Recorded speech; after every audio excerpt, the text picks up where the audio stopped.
para makatulong sa mga magsasaka at sa kanilang pamilya maging sa pag-unlad ng mga rural communities, inilunsad ang Department of Agrarian Reform ang Agrario Trade Fair sa Cubao, Quezon City. Layo nitong mas makilala pang mga Agri-Pinoy products mula sa iba't ibang lugar sa bansa, maging sa ibayong dagat. Erlo Bringas, magbabalita. Pinasinayaan na ng Department of Agrarian Reform ang Agrario Trade Fair 2025 kasabay nito ang paglipat ng ahensya mula sa tradisyonal na pagdaos nito sa loob ng dark compound ay ginawa na ito sa mall kung saan mas maraming makakakita. Tampok sa taong ito ang makabagong style layout na pumalit sa dating store-by-store setup. Tampok din sa Agrario Trade Fair ang ba't ibang mga produkto mula sa rehiyon sa bansa na purely produced ng mga local farmers, agri-producers sa iba't ibang probinsya. Ayon kay DAR Secretary Conrado Estrella III, ang pagdadala ng trade fair sa isang publikong mall ay magbubukas daw ng mas malalaking merkado para sa mga agrarian reform beneficiaries. Magbibigay din ng mas malawak na access sa mainstream consumers at magtutulak ng mas maraming partnership sa pribadong sektor.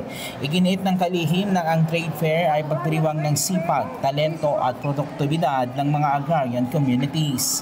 That is the reason why we brought them here, so that we can show to everybody that they are prepared to penetrate the market that has to be penetrated. And in fact, we have increased our, I forgot the nomenclature for that support, but it is supporting the agrarian reform beneficiaries so that they can go into value adding and they will realize more profits.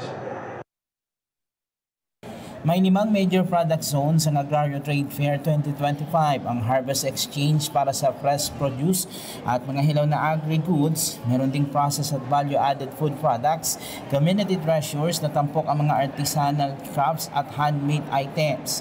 Ang Carp Business Center na nagbibigay ng impormasyon at assistance at ang Bangsamoro Bazaar para sa mga natatanging produkto mula sa Bangsamoro region.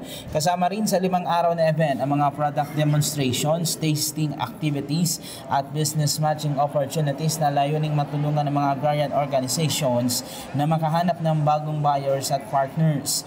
Binigyan din ng agrarian reform na bawat pagbili sa trade fair ay direktang nakakatulong sa mga magsasaka at sa kanilang mga pamilya at malaki ang mayaambag nito sa pag-unlad ng mga rural communities.